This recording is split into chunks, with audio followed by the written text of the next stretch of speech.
When was the last time y'all spoke? God, that had to be over 10 years ago. So Yeah. y'all haven't spoken in 10 years. There's nothing to say. And what was the last conversation like? Don't play with me. Don't play with my kids. I'm not that little girl. I'm not that 19-year-old that walked into that audition. I'm a lioness and these are my cubs. Don't play with me. Now with the children, how was he as a father? Horrible. Really? I mean, And there's I and just. I I think that men in a position of power confuse being a provider with being a father. Because there's a mansion, because there's a nanny, because there's a driver, those are things that you provide. Being a father means you need to be present. And at the end of the day, you're your own boss. So the excuse of I was in the studio or I'm traveling, I'm doing this, your children become before everything. Because at the end of the day, you never sell another album. Or if you're in prison, you're still somebody's father. what is it like with the children and their relationship with him now? This is going to sound odd to a lot of people. I really don't know. They're adults now. I have stepped away when Robert Jr. turned 18. I was like, whatever you decide from this point, if you want to call him, you don't have to get permission. If you want to go visit him in jail, you don't have to get my permission. You're a young adult now. That is up to you. But I've always been that mother that I knew how to separate him not being a good husband and the relationship with him and his children as their father. Those are two separate things. So whatever my children feel, if you love them and want to see them, great. Yeah. If you hate them and never want to talk to them again, great. That is your decision. Because I know what it's like to be his ex-wife, his wife. I can kind of separate myself from that. They share DNA. That's forever. How did your parents feel about him? Knowing the cycle of abuse that you observed, what was their viewpoint on him as a person and his treatment of you? I will tell you this, my dad is a retired naval officer, and he said the next time, if ever it comes to it, y'all will see me on the glass like this. So y'all figure that out for yourself. My dad was like, I better not ever run across that man on the street. Ever. But the respect I have for my father, he's like, but because that is the father of my grandchildren, that is the only grace he gets. Only. That's an interesting perspective considering what you've observed even growing up. I Yeah. think that, a lot of times people take note of people in prison or people that the biggest gangsters, but we all have a soft spot. Yeah. And figuring out what that is, and a lot of times I've seen some tough guys, if their mamas, hey, we gonna come after your mama now, or your kids, your grandkids. So clearly that was a tender moment for your father. Yeah, because Okay. for him, it's like, okay, one blow, that was my daughter, but now it's the second, third, and fourth with my grandchildren. Yeah. So that just took my dad over the edge. He was like, yeah, I'm Wow. good. What was conversation like? Did you understand the cycle of abuse that he had been through growing up? Did y'all ever talk about that? I did. Really? Because from what I've read and researched and seen, it seems as if, I mean, he was abusing men, women, just whatever. Is that accurate?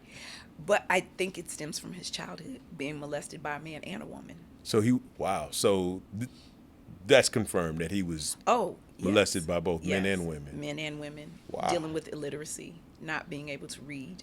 Now we would hear about these things, but it was never really confirmed. Oh, God, yeah. What's the best way to describe? I don't want to say a humbling.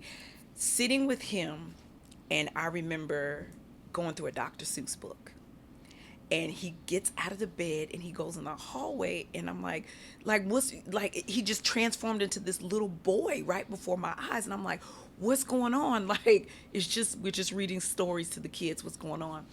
And he shared with me, he said, Drea, I don't want to do that in front of them. And I said, but why? He was like, I can't read to them what's in that book. I don't want my kids to know I can't read.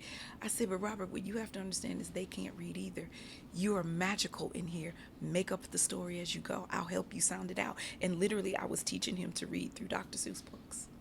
But I That's feel that it yeah. was a love-hate relationship because he would use that against me at times. He would also say, "Oh, you think you better than me because you can read." So I think he always had a love-hate relationship with me. So you were seemingly living out the color purple. It's very hard to watch that movie. Yeah, I can imagine. Wow. But in the end, Yeah. I'm going to leave that right there. Yeah. Wow. Yep. Why did you choose to keep the last name? Because I paid for this name in blood, sweat, and tears.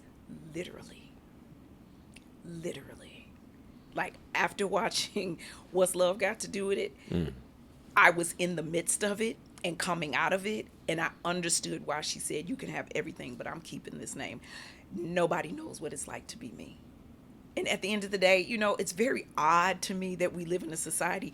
You crucify me for having the last name, but you would not be on my social media and care who I was if I didn't have the last name. So I just let people know real early out the gate, you shouldn't care why I kept the last name. You should be concerned about what I'm doing with the last name. Because I have this last name, 2020 comes and follows me for a day. I've been on CNN. I've been on the platforms. I've been able to speak in Anguilla and on military bases talking about domestic violence awareness and sex trafficking awareness because of the last name. So let's not be concerned about why. We should be applauding what I'm doing with it. Yeah. Because there's a lot of people out here with last names, and y'all are promoting complete bullshit in our community. Yeah. So you go from falling in love with this man to one of the things I read is, he hog tied you. Yeah. Now, I mean, this is for me mind blowing. Anytime you hear anybody's story, any woman's story for me, but the way you told the story, it seemed as if he hog tied you. You were on the side of the bed, and he went to sleep in He the fell bed. asleep. He fell asleep. And how Yeah. many hours were you tied up? I don't even know. I just remember being like, all right, think. You are a dancer. You're flexible. What can you do? I know I can get my feet as close to my head as possible. Like, literally, it felt like a scene out of the movies where they kidnap somebody and throw them in the back of the van, and then they cut to the scene where the person just been there for hours, and all of a sudden you're like, okay, so either I'm going to figure out how to get out of this, or when he wakes up, I don't know what monster. I don't know if I'm getting the teddy bear or the grizzly bear when he wakes up. I was like, yeah, okay, I'm getting out of this. It was crazy. Like, if there was social media back then, that would have been a mess. Like, Wow. literally me escaping, running out the house, running down the street, in the park, hopping the fence, and he's chasing me. So wait a minute. After he wakes up, Yeah.